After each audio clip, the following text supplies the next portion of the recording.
je vais enseigner et prier pour vous. Amen. Je ne veux pas seulement enseigner et ne pas prier pour vous. Je ne veux pas seulement prier pour vous sans vous enseigner. Est-ce que vous comprenez? Les deux choses doivent marcher ensemble. Amen. Donc, parce que nous avons consommé beaucoup de temps, le temps d'arriver, tout ça, ce qui va se passer ce soir, je vais vous enseigner. Amen. Après que j'ai enseigné, je vais prendre rendez-vous avec vous, prier avec vous à part. Est-ce que vous comprenez cela? Parce que je veux que vous soyez remplis de la parole de Dieu. Vous savez, je vais vous dire quelque chose. Beaucoup de chrétiens souffrent, nous traversons des situations difficiles, pas parce que le diable est puissant, mais c'est parce que nous ne connaissons pas. Amen. La Bible dit, vous connaîtrez la vérité et la vérité vous rendra. Vous connaîtrez la vérité vous rendra. Alors, nous avons mal compris aussi, quand Jésus a dit, vous connaîtrez la vérité vous rendra libre. Là, vous connaîtrez la vérité et la vérité vous rendra libre. Ce n'est pas des versets bibliques. Est-ce que vous comprenez cela? La vérité qui vous rend libre, c'est la révélation de la pensée de Dieu pour votre vie ou pour votre situation. Je veux que vous compreniez cela. Parce que beaucoup, nous gardons des versets bibliques dans notre tête, mais ils n'ont pas des effets dans notre vie. Comment je peux avoir la parole de Dieu dans ma tête? Comment je peux avoir la parole de Dieu dans mon cœur, mais cette parole-là n'a pas des effets dans ma vie? Ce soir, je vais vous rendre libre. Alléluia. Parce que vous connaîtrez la vérité, et la vérité vous rendra libre. Est-ce que quelqu'un peut dire Amen très fort? Amen. Alors, donc, nous allons prendre nos cahiers, nous allons prendre nos bibles, parce que je veux que nous puissions écrire. Et je veux que tu sois présent ici et que tu participes. C'est comme cela que tu vas recevoir quelque chose. Ça, c'est le plus grand cadeau que je peux vous donner avant de quitter la Côte d'Ivoire. Amen. Parce que la parole que tu vas recevoir ce soir, c'est cette parole-là qui va te conduire toute ta vie jusque dans ta destinée. Hier, nous avons parlé, excusez-moi, je n'ai pas une grosse voix, donc quand j'utilise le micro, ça doit être fort.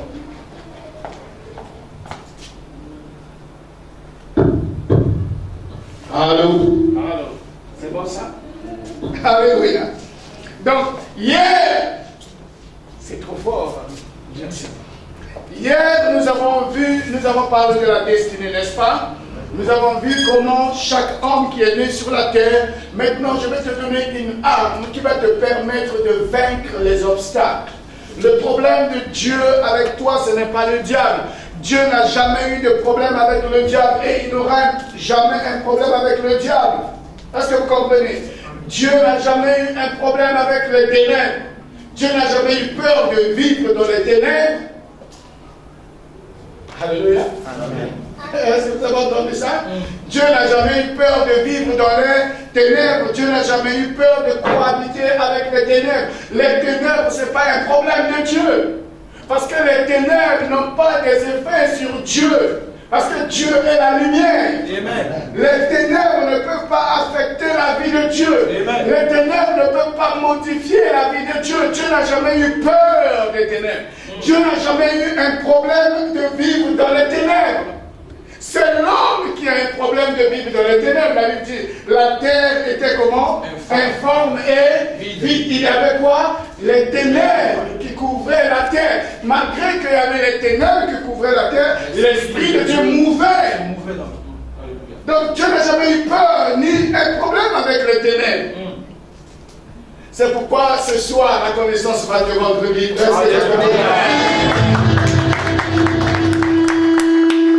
Alléluia. Est-ce que vous comprenez cela?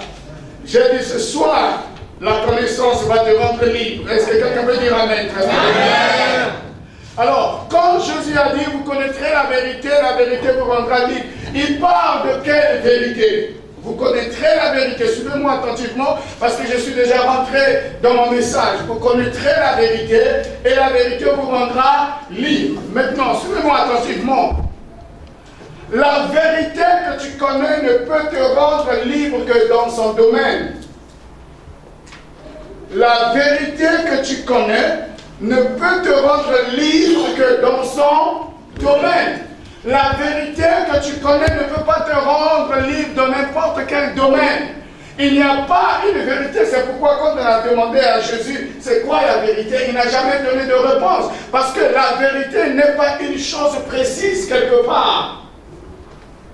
Vous connaîtrez la vérité et la vérité vous rendra libre. La vérité que tu connais ne peut t'affranchir que dans son domaine.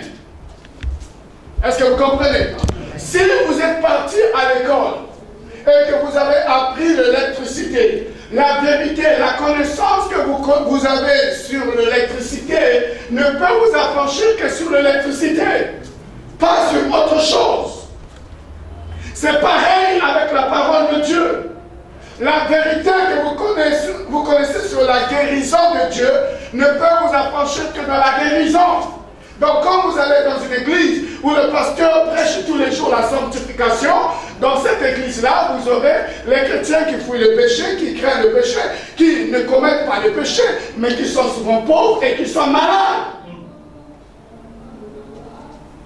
Est-ce que quelqu'un comprend ça? Amen. Et si vous allez dans une église où le pasteur ne prêche que la prospérité, vous allez voir dans cette église-là, les membres sont bénis, ils sont prospères, mais pourtant dans leur prospérité, ils sont dans le péché.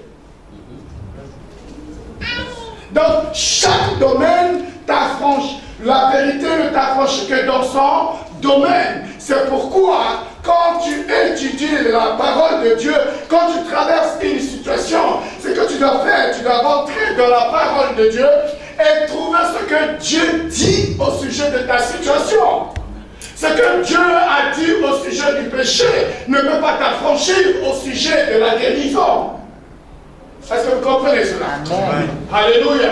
Amen. Alléluia. Amen. Et ce soir, je vais vous donner une clé qui va vous rendre libre dans votre destinée afin que vous puissiez avancer et aller de l'avant.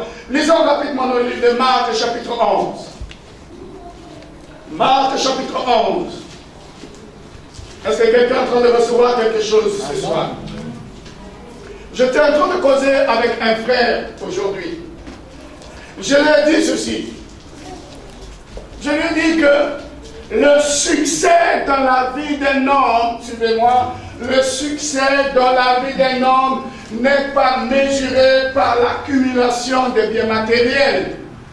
Le succès dans la vie d'un homme n'est pas mesuré par sa popularité, mais le succès dans ta vie sera mesuré par l'accomplissement du plan de Dieu dans ta vie. Amen. Et le succès dans ta vie ne viendra pas par ta capacité de tout faire.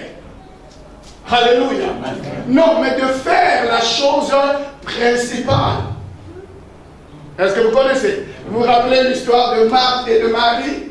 Qu'est-ce que Jésus a dit à Marthe?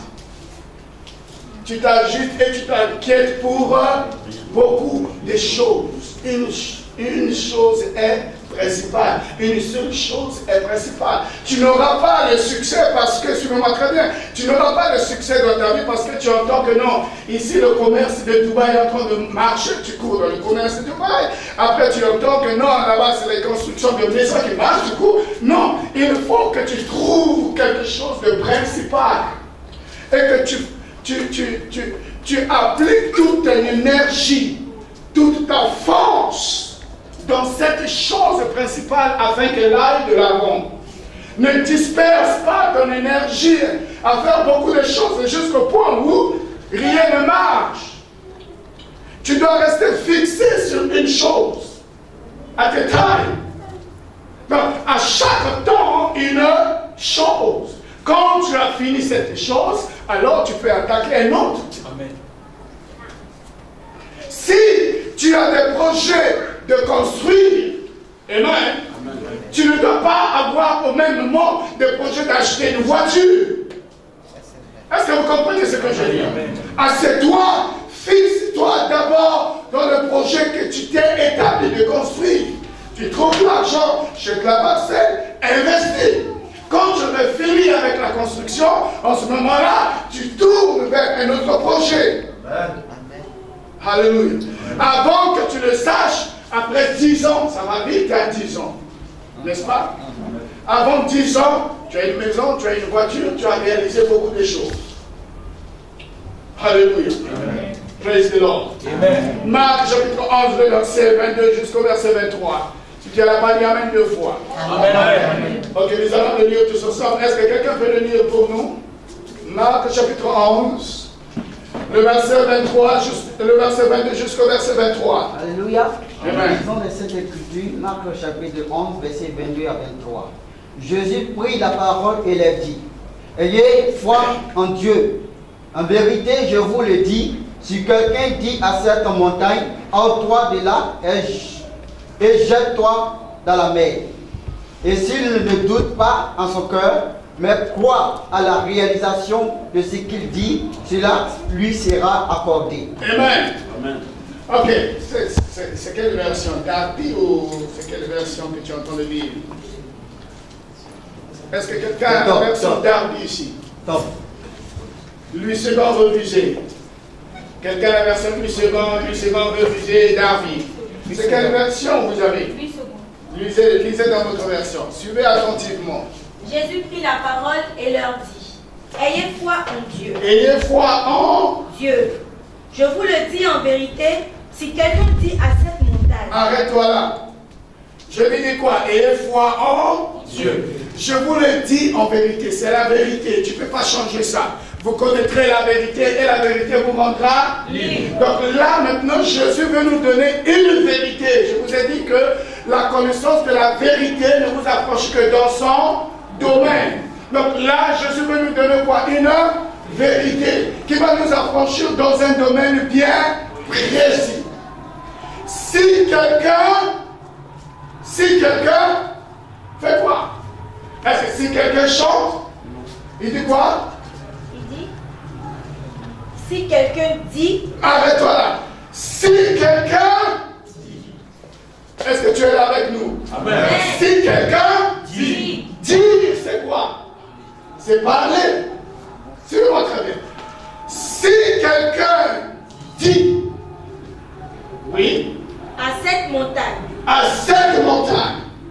ôte-toi de là, et jette-toi dans la mer. Jette-toi dans la mer. Donc la personne doit dire quoi? La personne doit dire à la montagne de se déplacer. La personne ne doit pas dire à la montagne, mais la personne doit dire à la montagne de se déplacer. Est-ce que vous comprenez? Donc, la personne ne doit pas dire la montagne qu'il voit, mais la personne doit dire ce qu'il veut voir à la montagne. Est-ce que vous comprenez? Yes. Donc, tu ne dis pas ce que tu as, mais tu dis ce que tu veux voir. Alléluia. Amen. Est-ce que vous comprenez ce que je veux dire? Tu ne dis pas ce que tu as. Tu as une montagne. Dieu ne dit pas que tu parles à la montagne. Dis montagne, non. Il y a déjà une montagne devant toi. Est-ce que vous me comprenez? Amen. Il y a déjà une montagne devant toi. Dieu me dit, ne dis pas ce que tu as, mais dis ce que tu veux voir. Ce que tu veux voir, c'est quoi? Que la montagne se jette dans la mer. C'est ça ce que tu veux voir. Yes. Et c'est ce que tu dois dire. Alors, quand quelqu'un se lève le matin, il sent la fièvre et il dit, je suis malade. Qu'est-ce qu'il est en train de dire? Est-ce que vous comprenez ce que je dis? Il est en train de dire ce qu'il a et non ce qu'il veut voir. Ah, est-ce que quelqu'un s'y retrouve? Mais vous cherchez le miracle, c'est ça la fondation du miracle. Amen. C'est ça la fondation du miracle. Oui, non, le prophète Sagesse prie pour les gens sont guéris. Mais ils sont guéris, c'est pas parce qu'il y a quelque chose d'extraordinaire. Non, c'est l'ensemble de principes. Quand tu connais les principes et tu maîtrises les principes, un électricien peut arriver ici dans cette salle et toucher le courant. Vous savez pourquoi? Parce qu'il maîtrise les principes de l'électricité. Il sait qu'est-ce qu'il faut faire pour neutraliser l'électricité. Mais si toi qui n'as pas étudié l'électricité, tu veux limiter, tu vas te retrouver par terre électrocuté. C'est pareil. Quand tu as maîtrisé les principes que Dieu a établis au sujet de la maladie, il n'y a pas une maladie qui peut résister devant toi. Quand tu as maîtrisé les principes de la prospérité, il n'y a pas une pauvreté qui peut résister devant toi. Est-ce que vous comprenez cela? Si quelqu'un dit à cette montagne, ôte-toi de là et jette-toi dans la mer. Et continuez, suivez attentivement. Et s'il ne doute point en son cœur. Si quelqu'un dit à cette montagne, ôte-toi de là et jette-toi dans la mer. S'il ne doute pas dans son cœur, c'est quoi ne pas douter dans son cœur? Continuez. Mais crois que ce qu'il dit arrive. Voilà. Ne pas douter dans ton cœur, c'est de croire à quoi? À ce que tu dis. C'est de croire à quoi? Alléluia. Est-ce que vous comprenez ce que je dis? Tu dois croire à quoi? Alors, si tu veux déplacer la montagne de la pauvreté, tu dois croire aux ordres que tu donnes à la pauvreté. Tant que tu ne crois pas, tu peux pour toi le dire tous les jours, rien ne va changer. Tu peux venir à l'église, on dit, confesse que je ne serai jamais pauvre, tu confesses. Mais dès que tu sors, allez, comment ma soeur, je peux avoir 500 là. Ah, moi, c'est pour moi pauvre. Est-ce que la personne a cru à ce qu'il vient de dire? Non. Oh, la foi est une ferme assurance. Suivez-moi très bien. La foi est une ferme. Je ne sais pas comment je vais vous inculquer ces choses-là. J'ai envie de prendre, c'est-à-dire ma tête, la déplacer dans votre tête. Parce que je ne veux pas quitter la Côte d'Ivoire sans que tu comprennes ces principes-là. Or, la foi est une ferme assurance. Des choses comme la foi n'est pas une espérance. La foi, c'est l'assurance de la chose que tu espères. Pasteur, levez-vous. Mon frère, levez-vous. Venez devant. Suivez-moi très bien. Suivez attentivement. Mettez-vous ici. Ah, vous êtes très grand détail.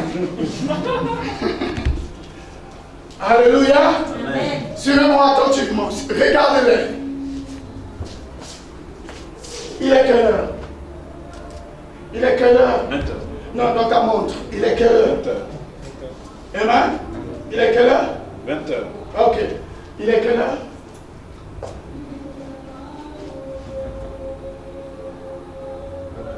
Mais pourquoi tu n'as pas regardé sur ta main? Ok. Suivez attentivement. Pourquoi lui, il a regardé sa main? Parce que, non, c'est pas parce qu'il a la montre, mais c'est parce que son cœur est convaincu. Est-ce que vous comprenez? Son cœur est convaincu que sur sa main, il y a une montre. Quand tu... Alléluia. Quand tu portes une montre et qu'on te demande l'heure, tu n'hésites pas. Pourquoi? Ton cœur est convaincu. Ton cœur a l'assurance qu'il y a quelque chose sur ta main qui détermine le temps. Et pourquoi lui, il n'a pas regardé? Son cœur sait que sur sa main, il y a... Maintenant, c'est quoi la foi? Lui, il a l'assurance, n'est-ce pas? Qu'il a quoi? La montre. Il est quelle heure? 20h. Non, regardez, il est quelle heure? Vous comprenez? Il est quelle heure? N'est-ce pas? Il est quelle heure? Pourquoi? Il est convaincu. Il a l'assurance qu'il a une montre. Il est quelle heure? Est-ce qu'il va regarder la main? Non. Il a l'assurance qu'il n'a pas une montre. Il y a quoi? Il y a deux assurances. L'assurance de ne pas avoir et l'assurance d'avoir. Alors la foi c'est quoi? Lui, malgré qu'il n'a pas de montre dans sa main, enlèves l'assurance de celui qui a la montre dans la main, tu enlèves ça, tu mets en lui, malgré qu'il n'y a pas de montre dans sa main, c'est ça ce qu'on appelle la foi. C'est-à-dire qu'il a la même conviction dans son cœur qu'il a la montre pendant qu'il n'en a pas. Amen. Amen. Parce qu'on a pris la foi, l'assurance de celui qui a la tête. Amen. La foi est une ferme. Est-ce que lui, il a une ferme assurance qu'il a une montre dans sa main? Est-ce que lui, il a une ferme assurance qu'il a une montre dans sa main? Non. Donc, entre les deux, qui a la ferme assurance qu'il a une montre dans sa main? C'est lui.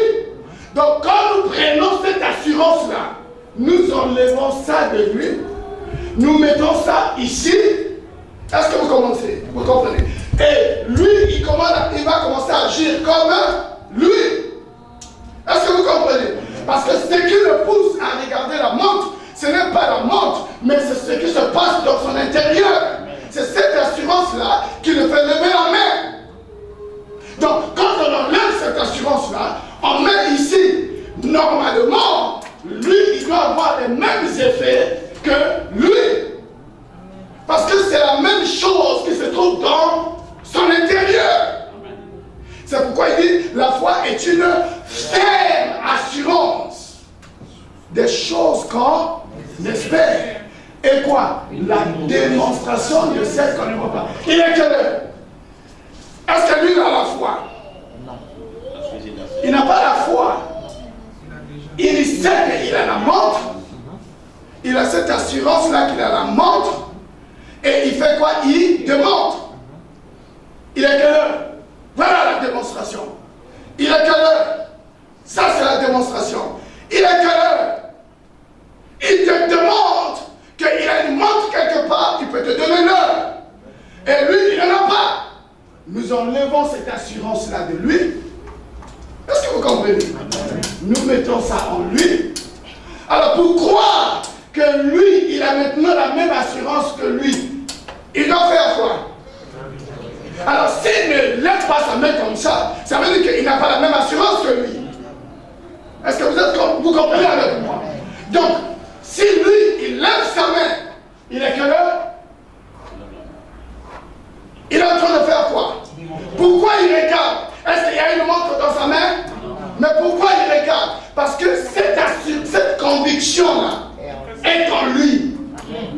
Bien que physiquement il n'a pas de montre, mais il possède la même conviction que celui qui a la montre. Amen. Et quand il lève sa main, pendant qu'il n'y a pas de montre, on appelle ça la démonstration des choses qu'on ne voit pas.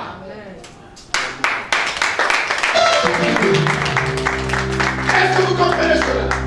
La démonstration, la foi, c'est deux choses.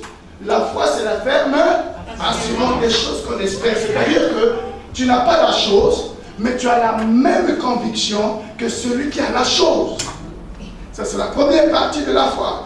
La deuxième partie de la foi, c'est quoi? Tu demandes, tu fais la même démonstration que celui qui a la chose. Est-ce que vous comprenez? Alors, quelqu'un qui a un enjeu sur le lit de l'hôpital, quand tu viens, tu pries pour lui, après tu dis, est-ce que tu as la foi que tu es guéri? Il va te dire quoi? En général, ils disent quoi? Oui. Après que tu as fini de prier, il est allongé sur son lit, tu sors, tu es parti. Est-ce qu'il y a la foi là? Non. Il y a l'espérance. Mais il n'y a pas la foi. Il y a quoi? L'espérance. Qu'un jour il va guérir ou bien peut-être demain il va être guéri. Ça, c'est pas la foi. Ça, c'est l'espérance. Or, la foi, c'est l'assurance, la conviction des choses qu'on espère. Donc, quand moi je vais à l'hôpital, voici comment je fais. Tu te demandes comment les miracles s'opèrent dans sa vie. Voici ce que je fais. Je ne me demande pas est-ce que ça va marcher ou ça ne va pas marcher. Parce que moi, je ne fais pas de miracle. Si il n'y a pas de miracle, ce n'est pas ma faute. Ce n'est pas ma honte. Est-ce que vous comprenez? Amen. Parce que je n'utilise pas mon propre nom pour opérer les miracles.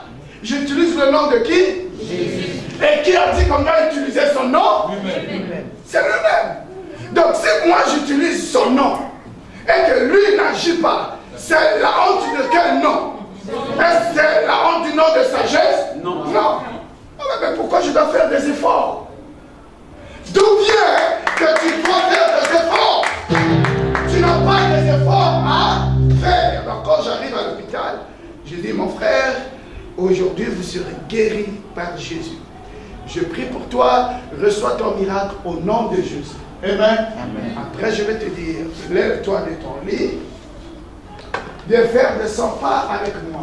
Parce que celui qui est guéri ne reste pas sur le lit. Non. Allez vous asseoir. Est-ce que vous comprenez? Celui qui est guéri ne reste pas sur le lit. Dieu est malade, tu es là. Oh, le pas de la fièvre. On dit, on te pose, mais tu es guéri au nom de Jésus. Tu dis bien Amen. Oh, tu es toujours sur ton lit de malade. Mais tu ne crois pas. La foi n'est pas la démonstration de ce qu'on voit, mais la démonstration de ce qu'on ne voit pas. Donc, si tu attends de voir avant de démontrer, ce n'est plus la foi. Si tu veux opérer de la classe de la foi, il faut que tu puisses vivre les choses qui n'existent pas. Amen. C'est comme beaucoup de gens, quand tu leur demandes comment il est, ah mais nous on vit par la foi.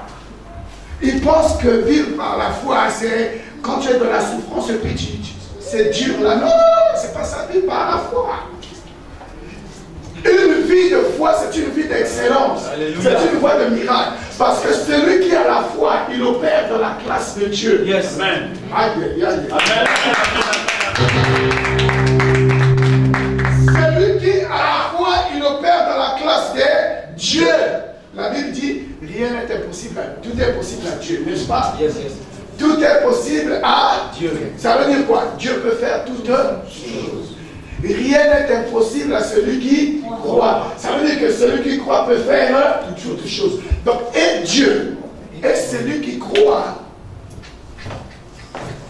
Est-ce que vous comprenez ça? Est-ce que c'est trop solide là? Est-ce que vous comprenez ça? Très bien. Tout est possible à celui qui croit. Rien n'est impossible à Dieu. Rien n'est impossible. Ça veut dire que Dieu peut faire toutes choses. Rien n'est impossible à celui qui croit. Ça veut dire que celui qui croit peut faire toutes choses. Ok, où est la différence entre celui qui croit et Dieu? Parce que celui qui a la foi, il opère dans la classe de Dieu. Amen. Il opère dans la classe de Dieu. Est-ce que vous comprenez cela? Le grand problème, c'est ta mentalité. Si tu dis à cette montagne, ôte-toi de là et jette-toi dans la mer. Si tu crois dans ton cœur que ce que tu dis arrive, tu verras quoi? Ce que tu as dit s'accomplir. Dire, dire, dire. Tout est entre ton dire et ton cœur. Est-ce que ce que tu dis, tu le crois? Est-ce que ce que tu dis, tu es convaincu de ça? Si tu dis à cette montagne, ôte-toi de là, écoute-moi, il n'y a pas un obstacle, il n'y a pas une situation qui peut te résister si tu crois à ce qui sort de ta bouche. Amen. Alléluia. Amen. Si tu dis à cette montagne, ôte-toi de là et jette-toi dans la mer. Si tu crois, je ne sais pas quelle situation tu traverses, mais Dieu te dit, si tu parles à cette situation-là, de libérer ton chemin, de sortir de ta destinée, si seulement tu peux croire à ce que tu es en train de dire, tu verras cette situation-là se déplacer.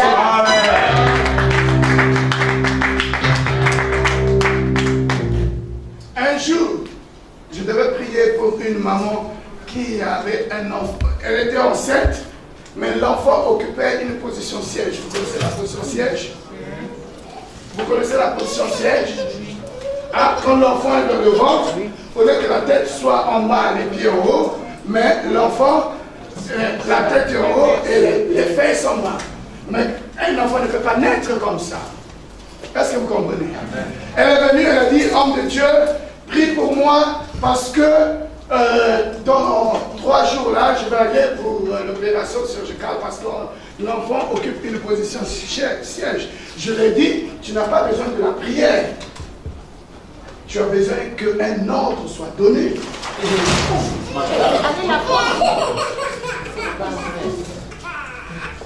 Prenez votre enfant, madame. Prenez l'enfant. Donnez l'enfant à l'évangéliste là-bas. Il va s'occuper de l'enfant.